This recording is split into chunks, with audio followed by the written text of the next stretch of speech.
Namaskar. We'll be beginning the program in around 10 minutes as our chief guests arrive.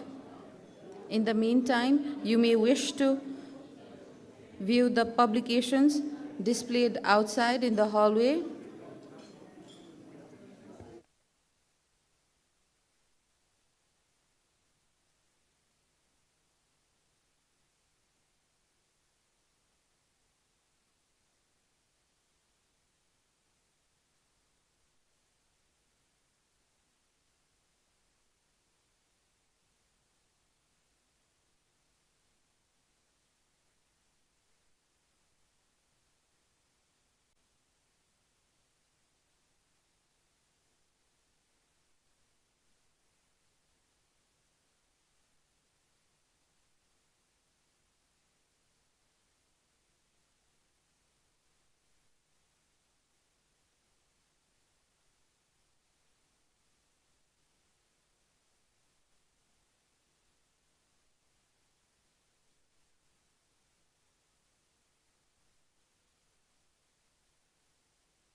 This event is being streamed live on Facebook and YouTube, as I request you to share this live broadcast for better outreach.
Good morning. It's indeed a great pleasure to welcome you to this esteemed event of Nepal Development Research Institute. I'm sure all of you must have registered. If not, may I request you to do it at one of our registration desks outside. We are scheduled to start the event at around 9:40, as our keynote speaker is on her way. I'm also pleased to inform you all that this event is being organized in a hybrid mode. For our virtual audience, if you are experiencing any disturbances, please let our technical team know in the chat box. This event is also being streamed live on Facebook and YouTube. May I request you to share this live broadcast to expand this event's outreach.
As we await the speaker's arrival, let me pose a quick question to the audience.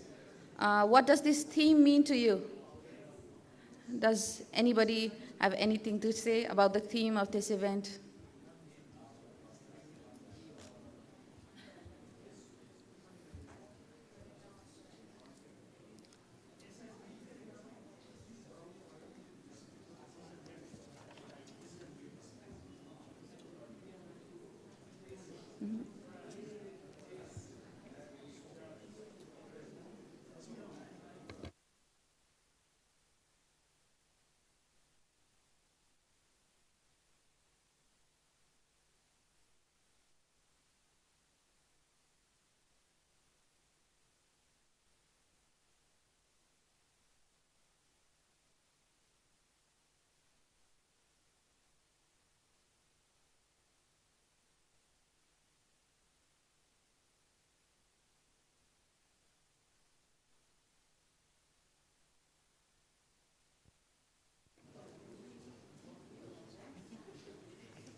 As NDRI embarks on another year of service, we take immense pride in our accomplishments and eagerly look forward to advancing our efforts in pursuit of evidence for a better future.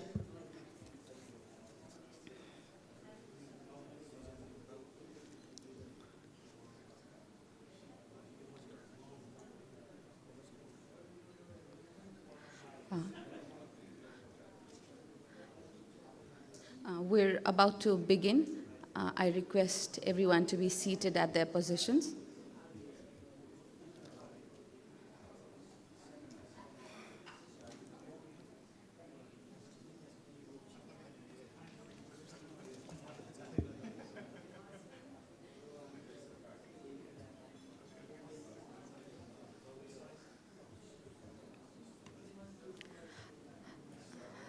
Namaskar. I request everyone to be seated at their positions.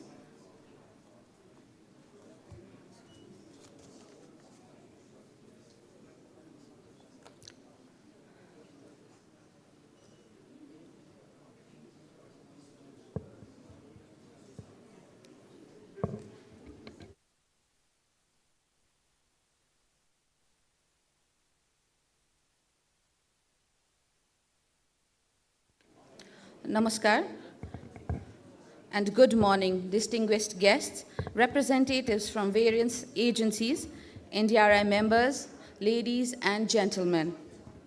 As we gather here at Hotel Himalaya to celebrate the 22nd anniversary of Nepal Development Research Institute, NDRI, one of the leading think tanks in Nepal, I, Ashma Aryal, Outreach and Communications Officer at NDRI, am delighted to be your Master of Ceremony for the event today.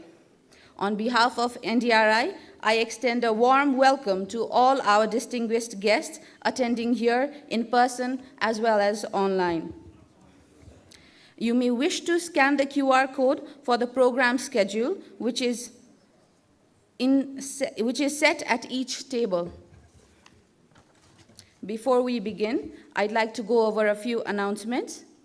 Kindly ensure your mobile phone is turned off or set to silence mode.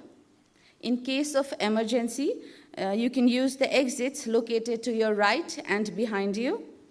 Considering our audience includes individuals from diverse backgrounds, including non-Nepali speakers, today's program will be conducted in English to ensure inclusivity and broader engagement.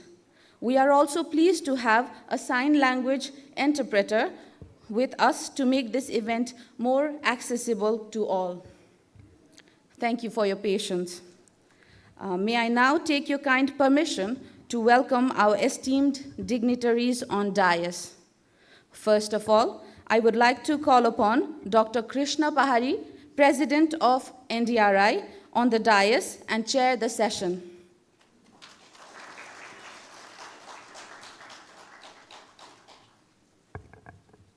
The chief guest of today's event, Dr. Yubaraj Khatioda, Economic and Development Advisor to the Prime Minister of Nepal. May I invite the Honorable Chief Guest to take a seat on the dais.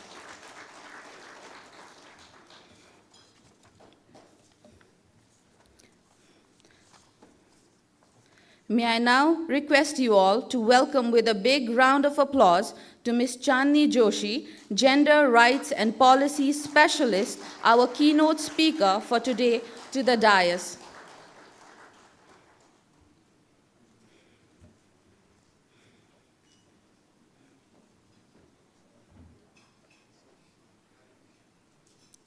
I would also like to request Ms. Alice Akunga, UNICEF representative and AI UN resident coordinator for Nepal, to take a seat on the dais later, as she shall be joining us in a while. May I now request you all to welcome our Executive Director, Dr. Shikha Thapa Magar, to be seated on the dais.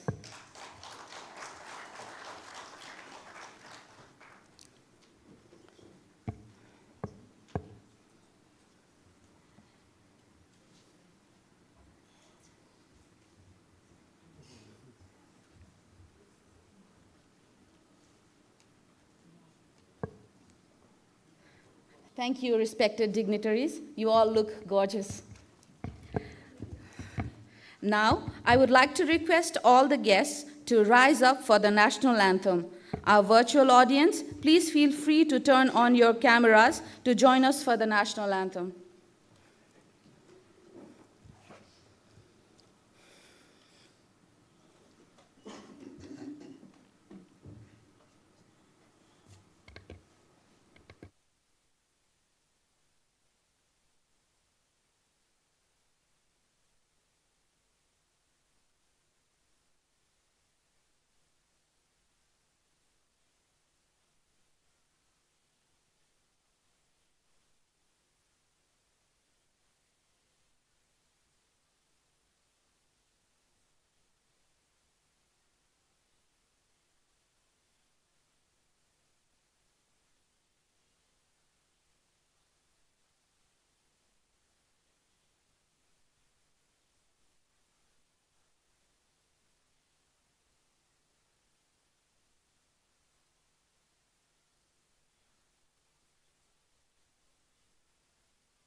Thank you, everyone. In order to formalize the event with a unique Nepali tradition, I would like to request our chief guest, Dr. Yubaraj Khatioda, Economic and Development Advisor to the Prime Minister of Nepal, to light the panas. I request that one of our NDRI colleagues facilitate the lighting up.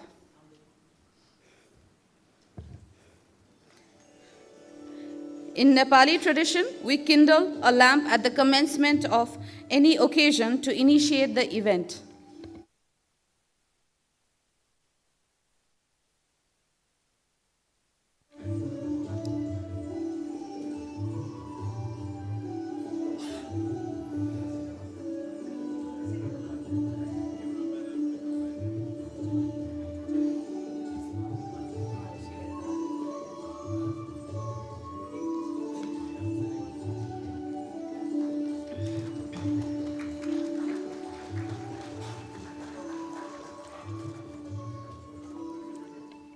May I request Ms. Alice Akunga, UNICEF representative and AIUN resident coordinator, to take a seat on the dais. Thank you, ma'am. And thank you, Dr. Khatioda, for the lighting. May I now take your kind permission to move ahead. Now, I would like to invite Dr. Shikha Thapa Magar, Executive Director of Nepal Development Research Institute, to deliver her welcome remarks. Dr. Shikha, the floor is yours.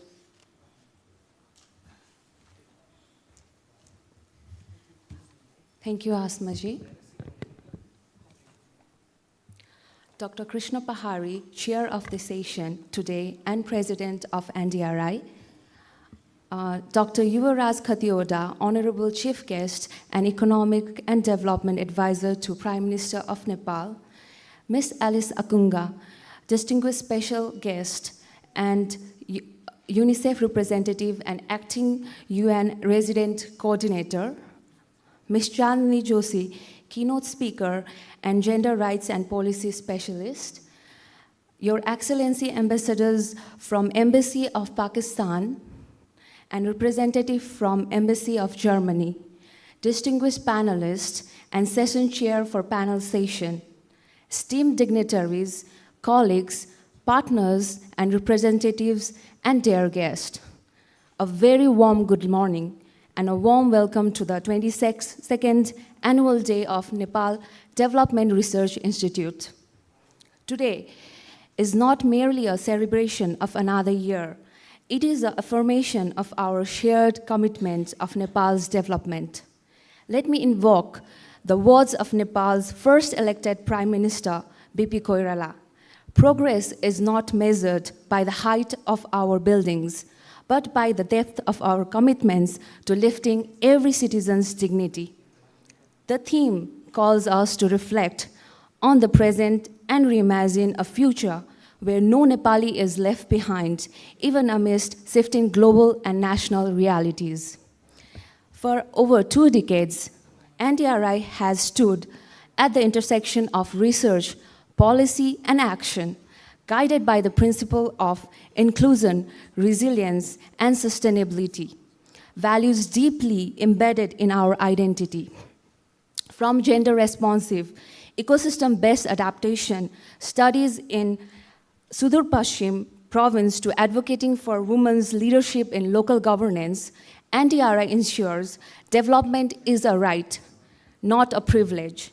Our collaboration with IDRC and local governments across Nepal's 7 provinces to integrate marginalized groups into economic sustainability through enterprise plans such as the Exploring Equity, Diversity, and Inclusion in SMEs initiative exemplifies this commitment. In response to the climate crisis, NDRI's research on disaster risk reduction has shaped national frameworks. Our partnership with the Regional Office of South Asia, UNICEF, to map children at risk of natural disaster using machine learning and GIS underscores our resolve. By conducting vulnerable assessment and advocating for revised infrastructure standards and watershed management in 2013, we helped build a climate-resilient Nepal through projects like Ecogenesis, analyzing the gender and social inclusion dimension of climate economics, and collaboration with international partners such as IUCN, Japan's Institute of Global Environmental Strategies, NDRI champions development that safeguards future generations. Ms. Chandni Joshi is a champion of these 3 principles we identify with, and we thank her for accepting our invitation to deliver today's keynote speech. This gathering holds profound significance for the 3 reasons. Over the past 20 years, NDRI has reflected on its achievements and lessons learned. We celebrate key milestones such as advocating for increase in tobacco taxation in Nepal, a critical step in a country that once had the lowest tobacco taxes in the world. Other accomplishments include pioneering Nepal's first food security atlas and conducting groundbreaking research like Passage to India, migration trials and their positive impact during food crisis, which highlighted how migration bolstered resilience in times of scarcity. Progress thrives on unity. Today, policymakers, academics, international partners, and grassroots leaders converge here, a space for ideas to spark partnership and solutions. The presence of dignitaries such as Honorable Chief Guest Dr. Yuvraj Khatioda, Special Guest Ms. Alice Akunga, and His Excellencies embodies this spirit. Every study, policy belief, and dialogue must answer one question: how does this improve lives? Today's discussion on economic resilience, gender inclusion, and climate action are our pledge to remain accountable to Nepal's people. As our chief guest, Honorable Dr. Yuvraj Khatioda, lightened the traditional panas, let it symbolize not just hope, but urgency. Nepal stands at crossroads. Climate shocks, economic transition, and global uncertainties demand bold, inclusive solutions. To our partners, thank you for trusting NDRI as a thought leader. To our team, your dedication from late-night research to fieldwork in remote district inspires me daily. To our youth, you are not just the future, you are the present. Engage, question, and lead. Let me conclude by saying NDRI's annual day is more than an event. It is a movement rooted in the belief that Nepal can rise as a beacon of inclusive progress. Let today's dialogue ignite tomorrow's. Thank you, and welcome to NDRI's annual day. Thank you.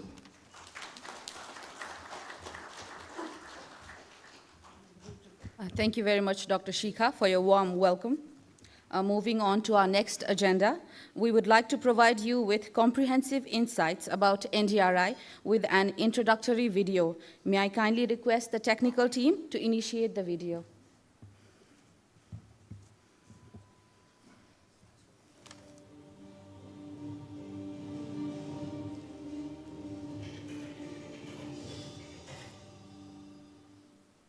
Nepal विकास अनुसन्धान प्रतिष्ठान गौरवपूर्ण यात्राका 2 दशक विगत वर्ष सिद्धै सम्पूर्ण भविष्यको रेखा कोर्दै प्राचीन कालदेखि नै ज्ञानको उर्वर भूमि नेपाल हिन्दू सभ्यताको अति महत्त्वपूर्ण कृति वेद यसै भूमिमा लेखिएको थियो भने लुम्बिनीमा जन्मनु भएका सिद्धार्थ गौतम बुद्धको शिक्षाले संसारभर शान्तिको प्रकाश छर्दै आएको छ। अहिलेको आधुनिक युगसँगै हाम्रा सामु अभूतपूर्ण तथा जटिल चुनौतीका साथै अवसरहरू पनि छन्। यस सन्दर्भमा गुणस्तरीय अध्ययन र अनुसन्धान मार्फत समग्र समाजको समुन्नतिमा योगदान पुर्याउनका लागि विभिन्न विधाका 7 जना विज्ञहरूद्वारा विक्रम सम्वत 2060 सालमा नेपाल विकास अनुसन्धान प्रतिष्ठानको स्थापना भएको थियो।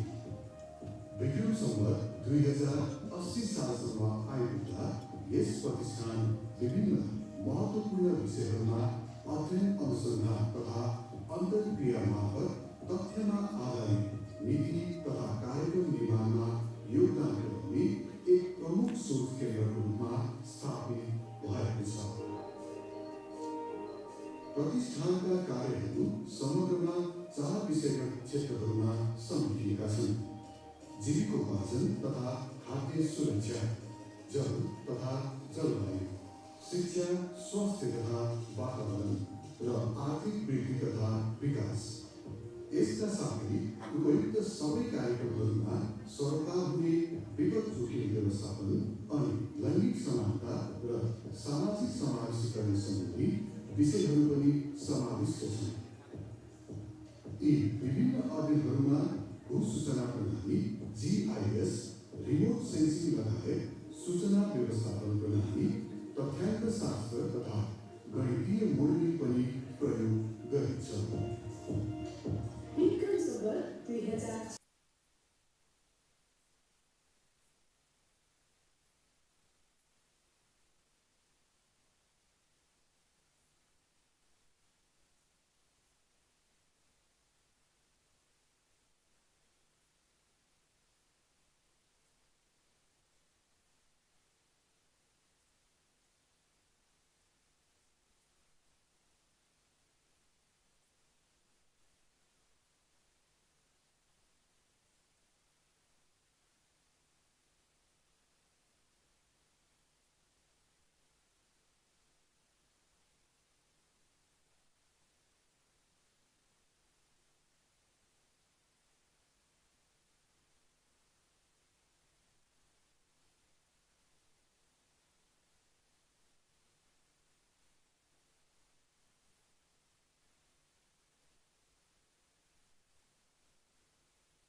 क्रममा देशका 77वटा जिल्लामा सर्वेक्षण गरेको अनुभव छ भने कतिपय सर्वेक्षणहरू डिजिटल माध्यमबाट गरिएका छन्।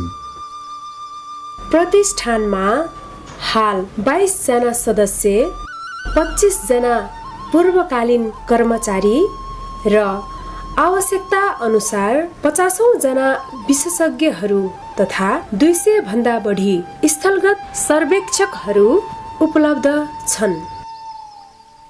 प्रतिष्ठानले प्रत्येक वर्ष कुनै समसामयिक विषयका विशिष्ट ज्ञाताद्वारा उच्च स्तरको सहभागिताका बीच विशेष प्रवचन आयोजना गर्दै आएको छ। साथै निरन्तर रूपमा समसामयिक नीति मन्थन, अध्ययनमा आधारित विमोचन कार्यक्रम, राष्ट्रिय एवं अन्तर्राष्ट्रिय स्तरका गोष्ठी, कार्यशाला आयोजना गर्दै तथा सहभागिता जनाउँदै आएको छ।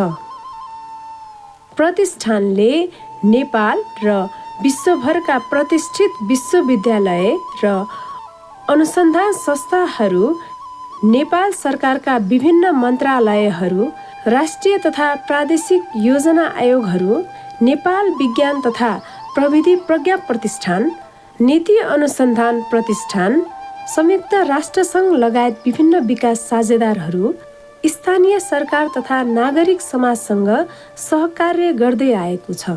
साथै सामाजिक उत्तरदायित्वका कार्यहरू पनि उल्लेख्य रूपमा गर्दै आएको छ। नेपालको नीति अनुसन्धान इकोसिस्टम र प्रमाणमा आधारित नीति निर्माण पद्धतिलाई टेवा पुर्याई सार्वजनिक नीति सुदृढीकरणमा पुर्याएको अमूल्य योगदानको कदर गर्दै नीति अनुसन्धान प्रतिष्ठानद्वारा नेपाल विकास अनुसन्धान प्रतिष्ठानलाई नीति सम्मान 2081बाट सम्मानित गरिएको छ। भविष्यतर्फ हेर्दा आगामी 1-2 दशकमा जलवायु परिवर्तनको प्रभाव अनि विश्व स्तरमा र क्षेत्रीय भूराजनीतिको कारणले थुप्रै चुनौतीहरूका साथै विज्ञान र प्रविधिको विकास, मानव क्षमताको बढ्दो विकासको कारण थुप्रै अवसरहरूको पनि प्रचुर सम्भावनाहरू उजागर हुने देखिन्छ। खास गरी नेपालले सन् 2030 सम्ममा दिगो विकासका लक्ष्यहरू हासिल गर्ने र एक सम्मानित मध्यम आय भएको मुलुक बन्ने महत्त्वाकांक्षी लक्ष्य तय गरेको छ। बदलिँदो राजनीतिक परिवर्तनसँगै जनताको आकांक्षाहरू पूरा गर्नलाई यो महत्त्वपूर्ण छ। यस परिप्रेक्ष्यमा नेपाल विकास अनुसन्धान प्रतिष्ठान गुणस्तरीय अध्ययन तथा अनुसन्धान मार्फत यस यात्रामा योगदान पुर्याउन निरन्तर सक्रिय रहनेछ। अध्ययन अनुसन्धान समुन्नत भविष्यको लागि नेपाल विकास अनुसन्धान प्रतिष्ठान।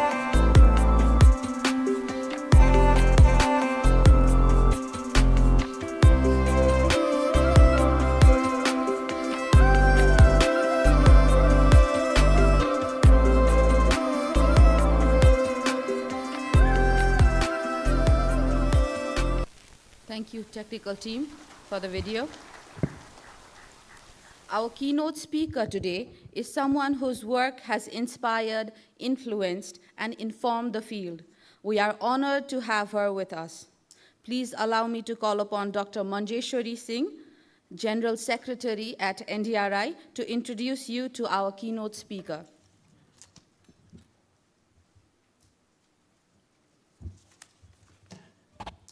Thank you, Asmaji.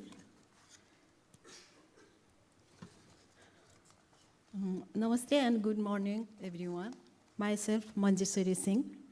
It is my honor to introduce our keynote speaker for today's session, who needs little introduction, but certainly deserves a grand one. Ms. Chandni Joshi is a prominent advocate for gender equality, labor rights, and policy reform, with decades of experience driving transformative change across South Asia. Committed to building a gender-just world, she has worked tirelessly to promote equal opportunity and recognition for both women and men. Ms. Joshi received her master's degree in English literature from Tribhuvan University in 1965. Her distinguished professional journey began as an educator at Padma Kanya campus, where she served as the head of Department of English Literature, In addition to her academic achievements, she holds diplomas in linguistics, management, and communication, and has several publications to her credit. Her career evolved into leadership roles of national and international influence. As Joint Secretary of and Chief of the Women Development Division in the Government of Nepal, Ms. Joshi played a pivotal role in institutionalizing transformative program, most notably the production credit for rural women. This groundbreaking initiative mobilized several millions US in funding and is now active across all 77 districts of Nepal, significantly advancing women's empowerment at both national and global levels. With 26 years of national civil service, 18 years of international civil service, and 14 recent years of freelancing, Ms. Joshi brings a remarkable blend of multifaceted and multidimensional development experience. Her work spans all levels, micro, meso, and macro, reflecting a lifelong commitment to inclusive development and social transformation. Ms. Joshi's influence grew further during her tenure as Regional Director of UNIFEM, South Asia, where she spearheaded groundbreaking initiatives. Her leadership saw the introduction of gender-responsive budgeting across multiple countries, the integration of gender perspective in national development plans, census activities, and establishment of accountability mechanism to support inclusive development. Currently, as the enforcer of HomeNet South Asia, she is at the forefront of advocating for the rights of home-based labor. Her efforts have significantly contributed to shaping international labor standards, particularly influencing key conventions such as ILO C-77 and C-190. In addition, as chair of the Women-Friendly Disaster Management Group, Ms. Joshi has led critical initiatives ensuring that disaster response strategies are inclusive and sensitive to the needs of marginalized communities, survivors of violence, and differently abled individuals. Ms. Joshi is also deeply engaged in thought leadership and in institutional development. She serves as a patron of former international professionals of multilateral organizations Nepal, FIPMO, and is a trustee of the University of Nepal, contributing to the policy dialogues and capacity building for the future. Throughout her journey, she has worked in close partnership with government, civil society organizations, and international agencies, relentlessly promoting gender justice and inclusive policy reform.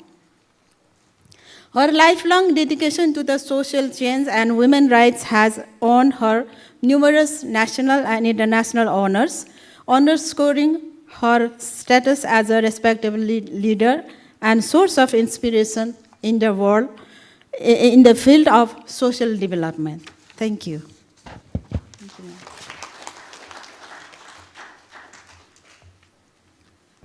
Thank you, Dr. Singh. Without further ado, I would like to hand over the floor to Ms. Chandni Joshi on the stage for her speech entitled Nepal's Pathway to Inclusive, Resilient Development in the Evolving National and International Context. Ms. Joshi, the floor is yours. Thank you. Can you hear me? The first line, yes. Respected chair of this session, Dr. Krishna Pariju, our chief guest, Honorable Dr. Yuvraj Khateuraju, dignitaries in the dais, Your Excellencies, especially our ambassador from Pakistan, NDRI team, distinguished audience, fellow panelists, the media fraternity, and my dear friends, especially my friends from FIPMO and the University of Nepal, and of course the rest of you. A very good morning, namaskar, assalamu alaikum. I wish each and every one of you a joyful and prosperous New Year 2082, because we are still in Baisakh. As we step into Baisakh, Basanta as we call it, the spring, the most beautiful season of all, nature reminds us of renewal, hope, and fresh beginnings. Today, my heart is filled with deep appreciation. My sincere thanks to the leadership of NDRI and the dedicated team for bringing all of us together here. This rich mix of minds and hearts in the audience when I look around, and in these testing times, my eminent fellow panelists, I'm truly humbled to share this space with you. As someone who has spent a lifetime working at the grassroots and in policy corridors, I stand here as a firm believer in the power of research and its learnings. And after the presentation, I think it was a big eye-opener. Credible, rigorous research which produces data, both qualitatively and quantitatively, which leads us to the crux of the matter. I have never believed or trusted on superficial symptoms or hypotheses. I firmly believe in knowledge-based advocacy, built on evidence, lived realities with authentic voices and action research. When research centers its respondents as excluded groups, as we saw in the presentation too, it is no longer just a study. It becomes a call to action. On such turning point for me was the gender-responsive budgeting research led by IIDS with two remarkable minds, Dr. Meena Acharya and Mr. Yuvraj Khatioda, our chief guest today. That work shaped not just our fiscal policies, but the JC, the Gender Empowerment and Social Inclusion principles in Nepal itself. I could name many other groundbreaking studies on trafficking, migration, engendering, national development plans, and the census exercise, led by experts like late Dr. Mohanman Saiju and his excellent team. Their work continues to guide us till date. As we gather here today to map out Nepal's future pathway to inclusive and resilient development in the present context, we must pause and reflect. Let's think for a while. Yes, we have made significant progress. Our national policies and plans are sound. Our long-term plans, be it on agriculture, industry, or environment, are all well-crafted and visionary. We have people-friendly laws that have evolved with time, and several amendments made. We are graduating from the LDC category. We are meeting international commitments, the obligations that we have signed in the conventions and covenants of the UN, like CEDAW, CRC, Beijing Platform for Action, the Paris Agreement, COP, and many more. And let's not forget, Nepal's resilience development has been appreciated globally, be it after the different forms of government, structural adjustments, several reforms, or even after natural disasters, in particular the mega earthquake of 2015, or during the dark days of COVID-19. We suffered, yes, shortages, loss, chaos, yet we learned to unlearn and relearn again. But we rebuilt, we endured, and we moved on. And of course, there's the pride and honor of being Bir Gorkhali, the people never colonized, and standing tall in history. But friends, today we need much more than pride and resilience. We must turn our gaze to the emerging realities. a rapidly changing demography with a growing elderly population, a youth exodus draining not just the money, which is in billions of dollars, but our talent, dreams, and future of our youth. The increased care burden on women, a remittance-driven economy vulnerable to shifting migration patterns, enhancing the traveler experience in the tourism sector very often, external risks such as geopolitical uncertainties and the rising trade restrictions, shrinking external foreign aid for development and humanitarian aid, which is making all of us very, very concerned today. The shape, patterns, and contours of the fast-changing ODA and the conditionality attached is pretty disturbing. I'm not an economist by profession. We have many here in the room. Yet, let me quote a few data from the recent World Bank report, which is of a lot of interest to all of us, which portrays our economy. The real GDP grew by 4.9 in fiscal year 25 from 4.3 in fiscal year 24. The inflation eased to 5% in fiscal year 25, down from 6.5 in fiscal year 24. The remittance inflow fell from 12.9 of GDP in 24 and to 12.4 in fiscal year 25. The fiscal deficit is expected to stay at 2.5 of GDP itself.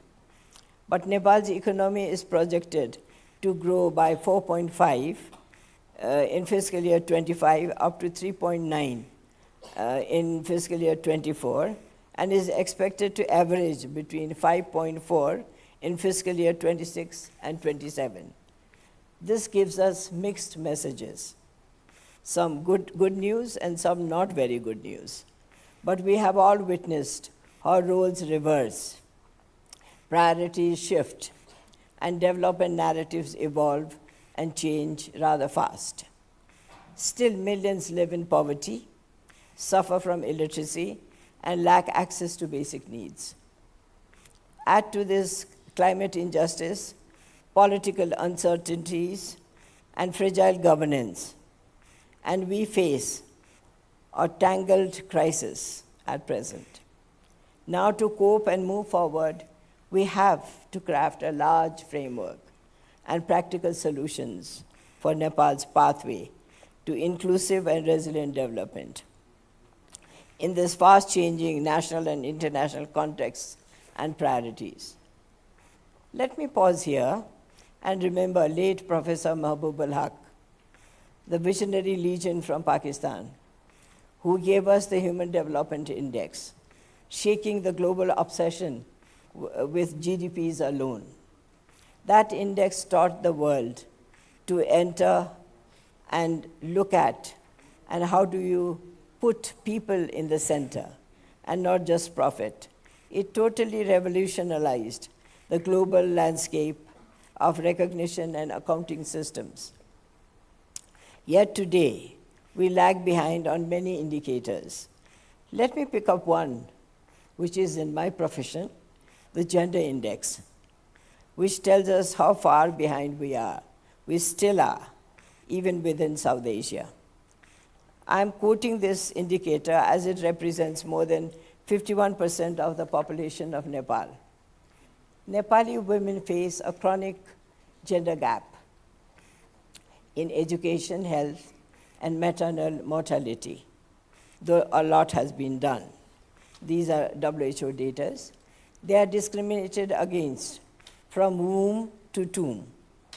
Just a few affirmative actions and just a few quotas in the political arena and civil service are not enough to undo generations of substantive equality, systemic exclusion, and structural discriminations faced by so many women in Nepal.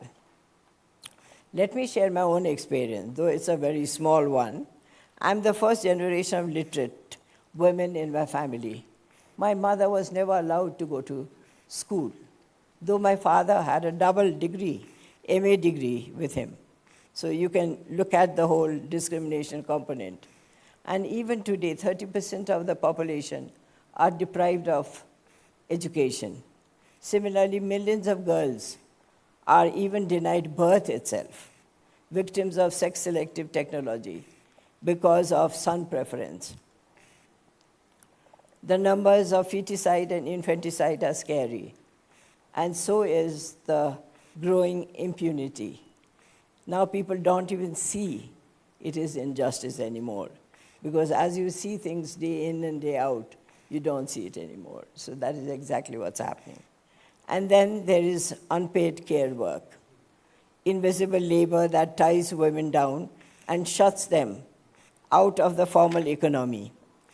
ILO, the recent data of ILO estimates that 606 million working-age women around the world consider themselves unavailable for employment because of unpaid care responsibilities.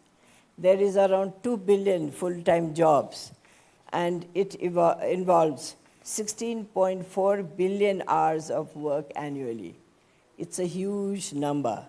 You can just imagine if that is shifted to development, what would our GDP look like? What would be our growth patterns? We can just imagine.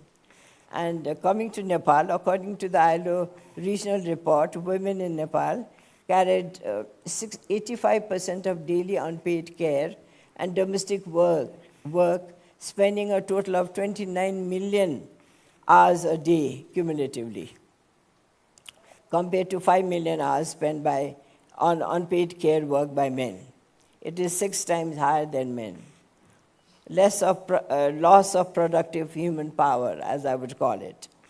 Let's divide care work, find ways to save time and drudgery, and cash this powerhouse, which will increase our GDP, economic and political growth too. This is indeed a global change challenges and of equality as well as equity, I would call it. And yes, we must address time poverty, that invisible thief of potential time who lose hours, days, lifetimes to unpaid labor without even seeing the dignity of rest, choice, or economic freedom. With the SDGs, we have a chance to do a bit better. Yet only 5 years are left to reach the expiry date of the SDGs. But recently, I saw a ray of hope in the 69th UN Commission on the Status of Women this year, in March 2025, where Beijing Plus 30 was being celebrated in New York. The inauguration in the UN saw the unanimous passing of the political declaration, which was a huge achievement. And there was a standing ovation by all, given the resistance shown by powerful nations at that time. In these testing times of international aid shrinking, Global South facing several challenges, the national and regional context is changing quite drastically, and we have to admit that. In this scenario, to achieve inclusive and resilient development, we need to rethink now, redesign our existing strategies. Maybe it was suitable then, but is it suitable now in the present context? So let's revisit. A sharp shifting foreign aid where the NGO space is shrinking from traditional donors who are pulling their aid from the development scenario to protecting their own national security. The rising debt burden prevails. Our LDC graduation, while a milestone, of course, also comes with a price. The loss of economic privileges we have relied on for decades is going away from our hands. Here I only wish to offer a vision for the narrative we must now write and implement together in this global challenge of decreasing ODA. We need to, I'm not prescribing, just suggesting, we need to mobilize domestic resources now, invest differently, innovatively in IT and different technological tools, startup ecosystems. High-skilled digital training is needed. Let's aim at excellence. Start lucrative value chain for local entrepreneurs. Create tangible jobs to stop brain drain. Attract non-traditional external funds. Truly empower producers now. Focus not only on the supply chain, but complete the value chain cycle, which will lead our protagonist out of the vicious cycle of poverty. Let's look at what we can do with the agriculture sector and our other untapped natural resources. We are always known as Phateko topi laera sunko charima basne Nepali, Hahn? So let's look at that. Is it still the same? Our assets, the agro-based economy, the non-timber forest products, and natural resources, it's there. Let's turn around and find more out of it, and now cash it. It's needed urgently. In these testing times of sharp shifts from ODA and brutal aid cuts we are seeing of the development assistance framework, these turmoils at the international aid environment demands national and regional quick fixes, I would call it. Quick fixes that will last, and for coming up with survival strategies. So at the regional level, I would say we need to amplify the Global South's voice and visibility. And who could do that better than SAARC? It's a question I'm putting here. Whereas in the Nepali context, let's learn from our neighbors. There's so much to learn. We don't have to go to Tennessee Valley now to learn rural development. We can just turn around. We can innovate ourselves and also follow our peers to learn workable models. Here I want to stress on the two strong pillars of our economy, the tourism sector,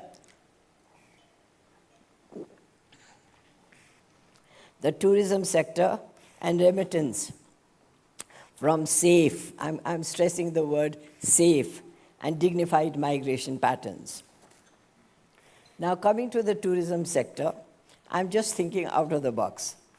The government of Nepal had declared 2020 as the year as Visit Nepal year to boost tourism in Nepal.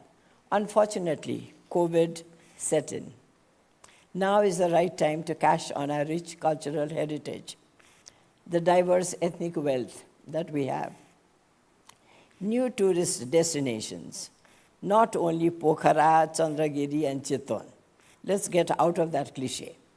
Let us think of ecotourism in the beautiful Hindu Kush belt of Nepal itself, the whole belt, cutting across the country itself.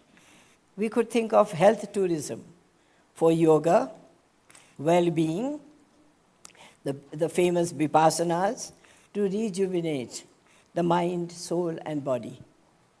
We could have wedding destinations, destination weddings at the base of Mount Everest or the Annapurna base camps. It's very attractive, even when you think about it, talk about it. The Tarai theme of Maithili art wedding. And there are so many books written on how honeymoons were done or planned in Tharu villages, the Tharu huts, as they call it. And the wedding destination at tiger tops and breakfast with the wildlife species, could be very attractive. Tranquility and peace refuge for stressed minds and souls.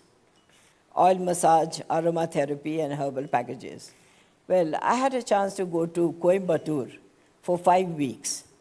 And in those 5 weeks, let me tell you, when I came back, I was a new person.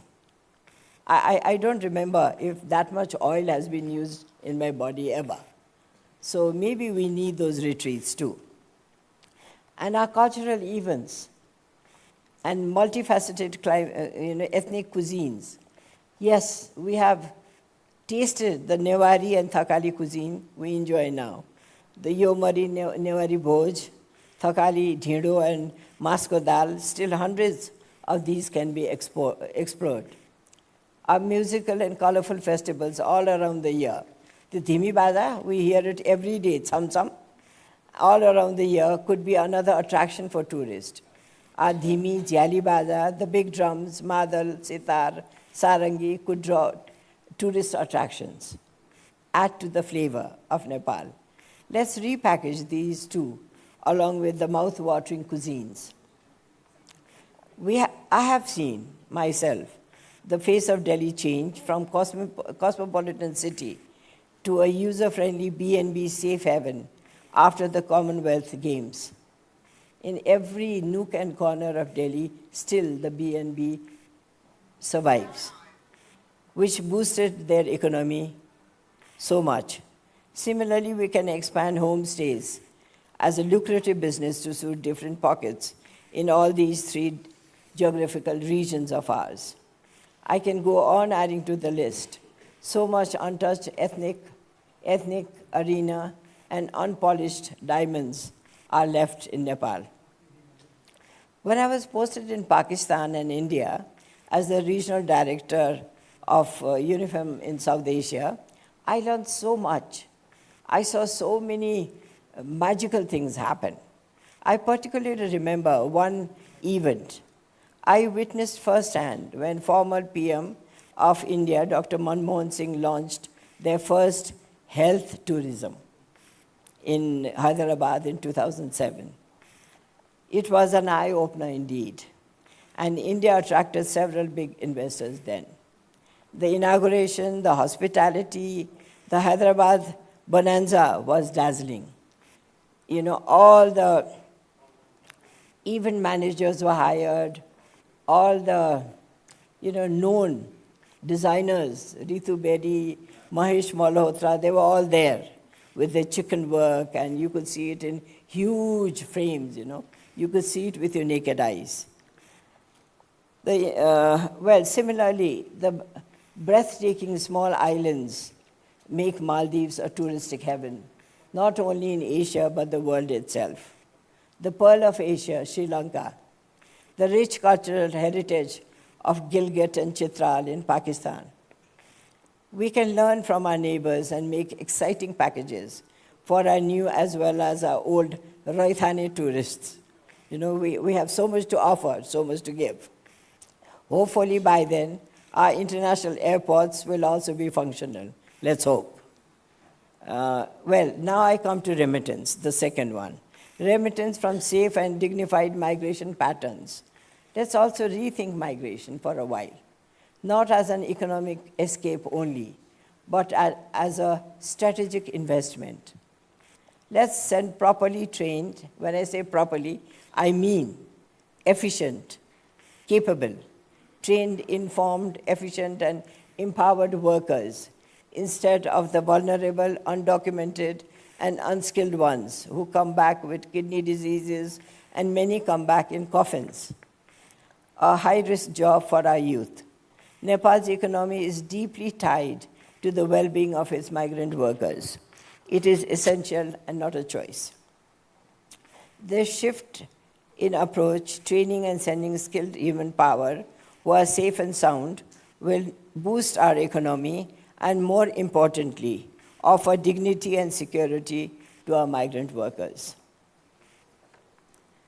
Well, I'm very tempted to share that I was taking part in a webinar. It was day before yesterday. It was organized by the Nepali diaspora. And they had a very interesting case study of two migrant workers who had lost their kidneys. And now they were the Swayam Nayak, as they called it. They were the heroes themselves. They were the champions who were talking, who were narrating, giving human stories, and sharing, the whole process. They came out with several checklists, what not to do and what to do. And I think those voices are very important. And the institution that were doing it was called GHAR, G-H-A-R. and they were doing extremely good work with very little fundraised from their own pockets. I was very, very impressed. Maybe that kind of model. We need more Swayam Nayaks to come and tell their stories, rather than just guessing. They will no longer be unprotected laborers at high risk in foreign lands, but confident professionals, assured of their rights, earning fair wages, and building a secure and healthy future for themselves, their families, and also for the nation itself. We must move away from the guilt of sending vulnerable, untrained workers and towards a new era where we send capable, trained, and proud citizens for the global workforce. Let's take a look at safe migration with a resilience lens. If 1/3 of our GDP comes from remittance, let's plan to invest a handsome amount back and give it to them. Give them pertinent information to keep them physically safe and mentally well. Use their sum to provide proper skill trainings to empower them and change the face of migration as in a dignified arena. We need that large shift. If we are aiming for inclusion, then the task ahead requires to be multifaceted efforts with efficiency. Once the excluded visible groups are identified, they cannot be generalized, but ethically analyzed intersectionality in a way of to analyze it. We cannot throw apples and oranges into the same basket. We must design interventions and, if need be, tailor cut to meet the need of each group who are differently skilled, with a different set of knowledge and different support systems, as one size fits all no longer works. We need strategies that empower and respect the uniqueness of every category. To weave this inclusive social fabric, we need deep nourishment, and that means substantial funding, strong investment policies, practically capacitating human power according to market demands. So here comes the strong role of the private sector. We have experimented with the PPP model for quite some time, the public-private partnership model that I'm talking about. But the trickle-down effects have not reached the bottom of the pyramid as anticipated. So now we need not just reforms, but transformation. And I think Shikhaji used the word movement. I think that is very much needed. With transparent systems, structural changes, and simplified procedures, with less paperwork that ensures fast delivery to the last ones first. The good news is we now have sharpened tools at our fingertips with IT revolution, digital innovation, mobile connectivity, and financial literacy. And AI is there to help us, adds to our skills. Now we can reach people faster and transfer skills more swiftly and widely than ever before. But even here, we must be vigilant. Corporate social responsibilities, the often used CSR, must evolve and create ripple effects. Cash stuck in financial institutions should circulate and reach the needy. That money needs to flow into the real communities, into the hands of real change makers, the barefoot advocates, the champions. Then only we'll see the actual development taking place, the one we have been anticipating and dreaming of. Yes, we have seen many reforms, but now for this massive change and quantum leap, we need a silent revolution, a social and economic transformation. It must begin in our minds, reflect in our actions, and powered by our investments and reformed structures. If we want to reap the full harvest, we must plow today. The land has to be ready, be it by hand or by mechanized tools.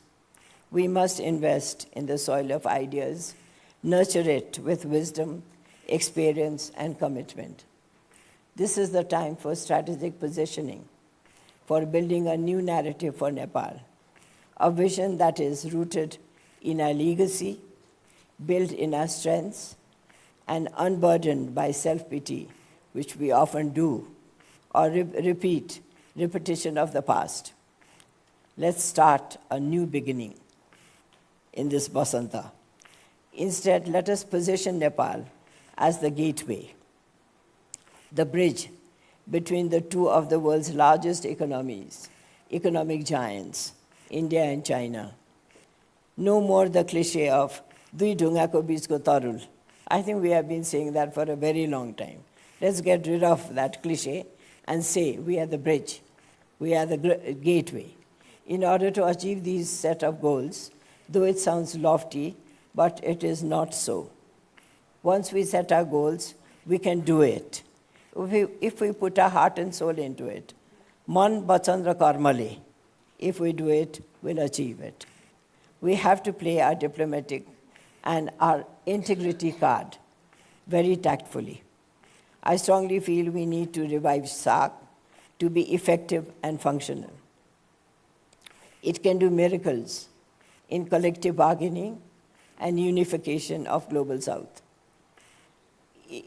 It can be solidarity beyond borders, which is a non-negotiable for us as one of the small yet smart countries of South Asia. I have signed 2 MOUs with 2 SAARC Secretary Generals, and I have myself seen the gains of having a strong collective voice. We are moving towards BIMSTEC, and I believe Nepal is hosting the next meeting. This is equally important with more players now, but it should not be either or for SAARC. Let me end by saying that when the question of accountability arises, let us not play the blame game. Oh, it's government's responsibilities, they should be accountable. It is not only the responsibility of the government, but equally it is the responsibility of the private sector, the NGOs, the UN in the country, the donors, and we as citizens are all equally accountable for fulfilling our duties if we are enjoying our rights. Let us dare to imagine a Nepal that is equitable, empowered, inclusive, resilient, and thriving. Yes, these are challenging times, but they are also a call to courage, a call to reimagine, to redesign, reorganize, and rise with strength, synergy, and spirit. So let us rise together, friends. Thank you. Thank you very much, Ms. Joshi, for enlightening us with your words of wisdom. The insights shared today surely gave us a lot to reflect on. Now, I would like to request the chair of the session to facilitate the discussion. If there are any queries from the audience, kindly raise your hand and introduce yourself before asking the question. I request you to be succinct with your questions. Please refrain from providing context. If the speaker may require further clarification, you will be asked so. I request our wonderful volunteers to facilitate the audience members. And for the virtual audiences, you may drop your queries in the chat box.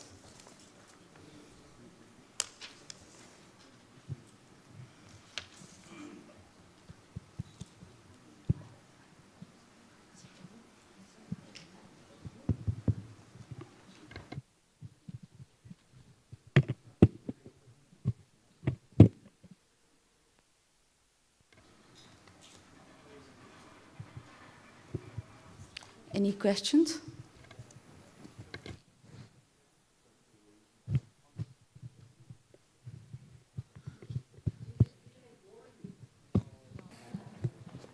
Hello, I am Asim. I'm from Futung Research Institute and University of Nepal. So I'm here, by the way.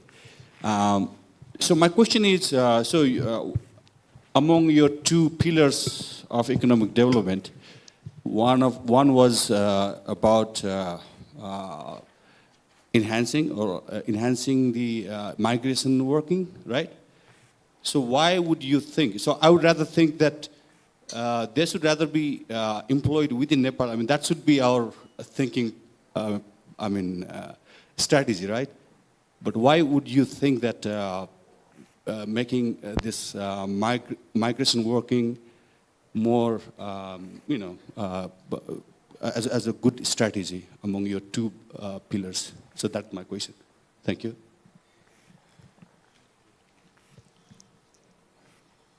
You want me to answer? Questions already negated. Well, I was talking about the realities of Nepal. And remittance is one of the pillars that is holding our economy together. So none of us in this room can wish migration away. These are opportunities.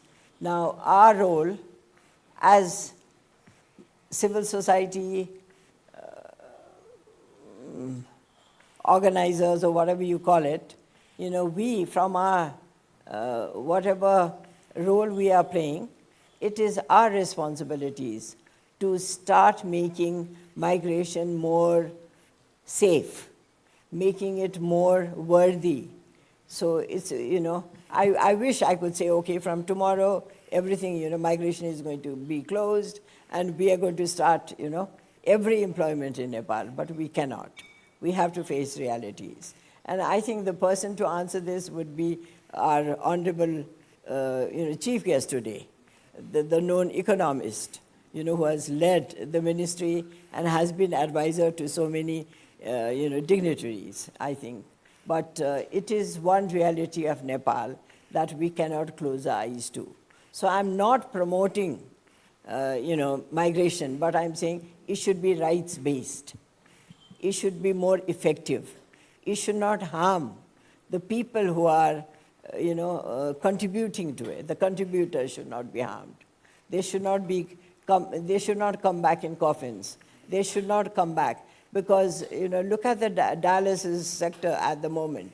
In one of our FIPO meetings, I see Sureshji there, and in one of our FIPO meetings, we are given drastic data that more than 80% of dialytic centers have youth migrant workers there. They have come back with harmed, or how do you call it, bigreko kidney, So how do we protect that? I was going towards that. It was not just promoting and saying this is it, but how to improvise, how to make it more safe, how to make it more user-friendly. That was my positioning, yes. Okay. Good morning to all of you. My name is Navaraj Khatiwada. I belong to NDRI. So my question to you is, I think it was a very good example you mentioned about your parents. I think majority of us here in this hall, I think belong to the same category. I think educated father, but illiterate mother. So looking back the history of Nepal, let's say 50 years, from that situation to now, okay, what is your impression on the participation of women in the economy in Nepal, if we compare that to South Asia or even the whole world? And if you think that we have done a very good progress compared to our neighbors or similar economies, what is the reason behind that, you think? Thank you. May I know who you are? Can you introduce yourself? Yeah, my name is Navaraj Khatiwada, and I'm one of the founding member of NDRI. Thank you. Well, I'm not here to do a comparative study of South Asia. If that was my topic, then I would have brought all the data with me. But, working in this from the early 80s, that has been, my work on women's empowerment and gender justice in South Asia itself, not only in Nepal. But one of the things I would want to say is, it is not the, it is not the women who are responsible for this. It is many things. It is our accounting systems, our census, our labor force surveys. They have to know. Why I quoted, the unpaid care work was they are doing work. They are contributing to the economy. We are not counting it.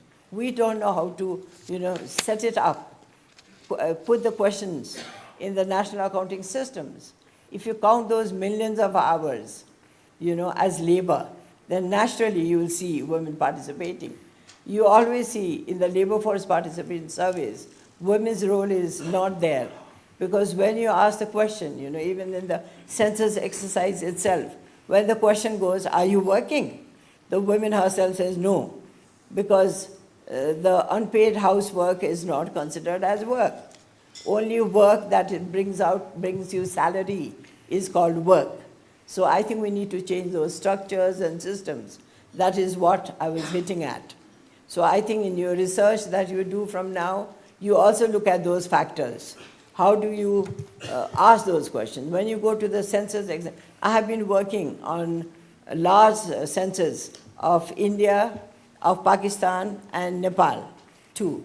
And my experience of working for the last 30 years in the census exercise has taught me a lot. And my friend Sangeeta Thapa Rana is here, and she has similar experience of working with the Census Bureau, the CBS in all these countries, and with the commissioners who do the census exercise. So we need to improvise on our questioning. We need to look at our questioners. If you don't have the question, when you raise these issues, they say one question for a census exercise, you need millions of dollars. Then you say, okay, then put some probing questions. So maybe we should learn how to get that to, tarul khanne bhancha ni. So research does that. How do you get that tarul out? By asking questions, not hurting the tarul itself. So maybe, that is another task for your institutions in future. I would say, the questions you're asking, please look at it. And don't blame it on women. It's not women not working. They are. I've given you evidence of that. But now you learn. The research institutions have to learn. The census exercises have to learn. The labor force participation surveys have to learn how to count those contributions, how not to make women invisible, how not to hear her voice. Let's make an effort to hear her voice, listen to her plight, and put her up in the national accounting systems. So thank you for giving me that opportunity to say so much, which was not in my paper at all.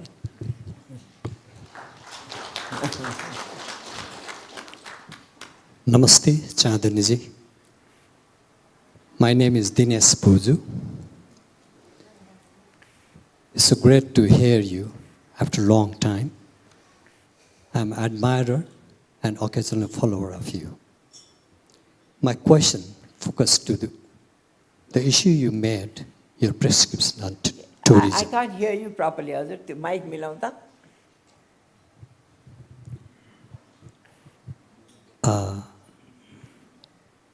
मेरो नाम दिनेश भुजु हजुर म हजुरको follower पनि हुँ occasional raw admirer. My question focused to tourism, पर्यटन सम्बन्धी हो. You have given a wonderful prescriptions how to promote Nepal's tourism. And I am comparing Nepal's tourism with IT sector. Though I don't come from IT sector, both of them, tourism and IT sector, need highways. IT need highways and also the tourism. Unfortunately, Nepal does not have highways for the tourism. That's why, please correct me the data, for last more than 50 years, we have been trumpeting, blowing the trumpet of tourism for more than 50 years or so. but the contribution of tourism to Nepal is less than 5%. While this unsung sector, that is the IT, is contributing more than 5%. So don't you think it is high time that we change our priority and our thinking? Thank you, Madam. Thank you, Dinesh. You had answers for your own questions itself, and I agree with you. The tourism sector really needs a huge reform. It really needs a lot of rethinking. We let go. And it's a very usual phenomena. Though we have lots of guests, Your Excellency, the ambassadors here from Pakistan and also from Germany, and we have a RCAI with us. So maybe, these are internal things, but we let go. We are Santoki, Nepalis are Santoki. Chalta hai. So I think we should get out of that chalta hai, mode. And we have to take it as urgent. It's not business as usual. It is something important. The 8 cuts, the way, people are drawing their hands away from us. Now we have to survive, we have to swim. So these are the 2 sectors that we have to make huge reforms. And tourism is something. And on my way also, we were passing through all the temples. And I was saying, pilgrimage could be another safe haven. Look at what happens in Shivaratri. When I was going to New York this time, it happened to be on Shivaratri. And you won't believe it. 99% I thought we missed our flight. All the roads were blocked. The people in the, and not just the Nepalese. We had our neighbors in all the roads walking, blocking all the roads, pathways. So we need to rethink, reorganize these, and make it easy for them and easy for us and make it more lucrative. So maybe we need to rethink, redesign. And Dinesh ji, maybe we need people like you to sit and do a lot of brainstorming. And my presentation, Krishna ji, I hope, will lead to many small workshops, that we can really put our thoughts in and really expand. Because I was given, they said you can speak for 1 hour. They have been very, very generous. Generally, I'm made to give keynote addresses for 10 minutes. And in 10 minutes, what do you do? How are you? Thank you very much. So how much can you say? So I was very impressed when they said, okay, you can take like 40 minutes or even an hour. I said, no. 1 hour will be too monotonous. Let's make it 40 minutes. I don't know how much I took, but I went very casually because I saw the recipient audience were beautiful.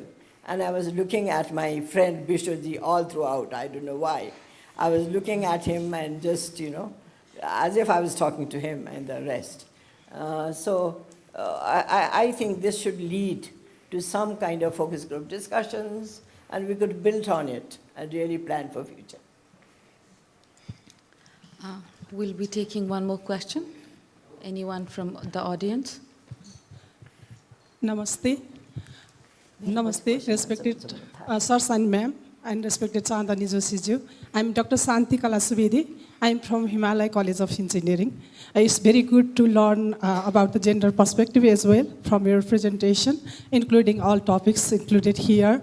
My concern is I'm quite attracted about the topic of the Samavesi Digo ra Sahansil Vikasko Marga Chitra. I think it's a tolerant development, toleration in the international context. How can you relate the gender perspective in this Sahansil Vikasko Marga Chitra, the pathway? It's okay to know about the Samavesi Digo, but it's a Sahansil Vikasko Marga Chitra. It's quite wondering. I'm quite wondering about why it is tolerant or is used here. Is it more related to the gender perspective or the social and development perspective? Would you please make it a bit clear? Thank you so much.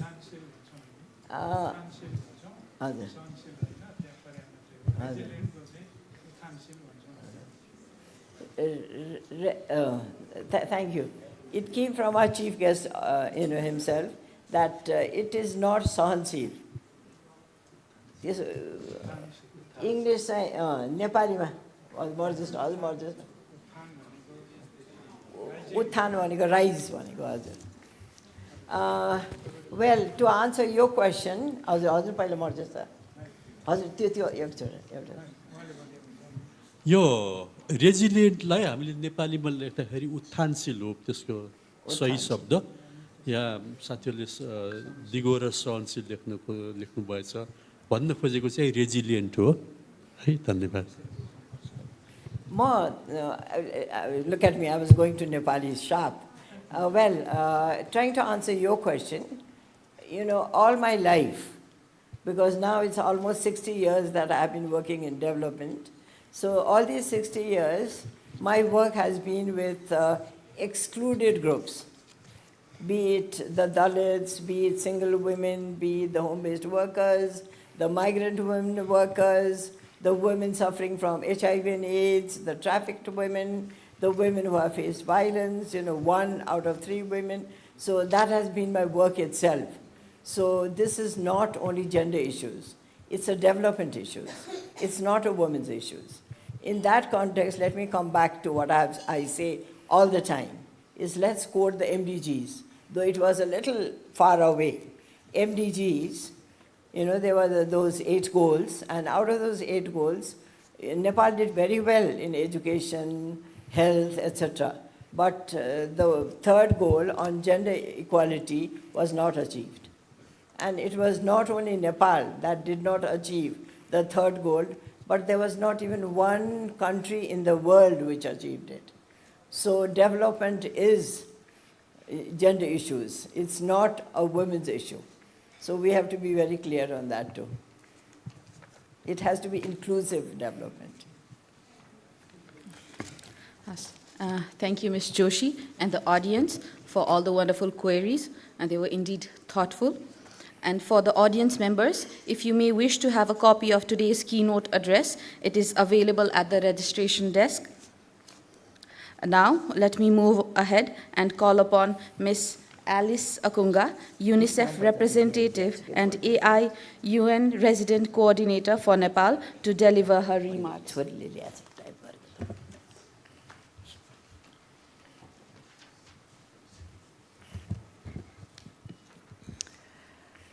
Thank you so much, guest, for the very inspiring speech that we have all learned from, and thank you, and all the protocols observed. I recognize the chief guests that are seated on the high desk.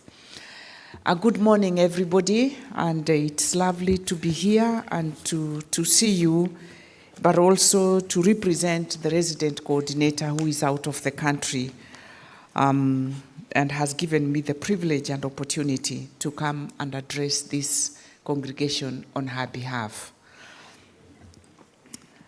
Distinguished partners and panelists, this is a topic that is very close to my heart, and I believe also close to your hearts, because as we live today, we cannot wish away the impacts of climate change, because they are living with us and they are very, very devastating.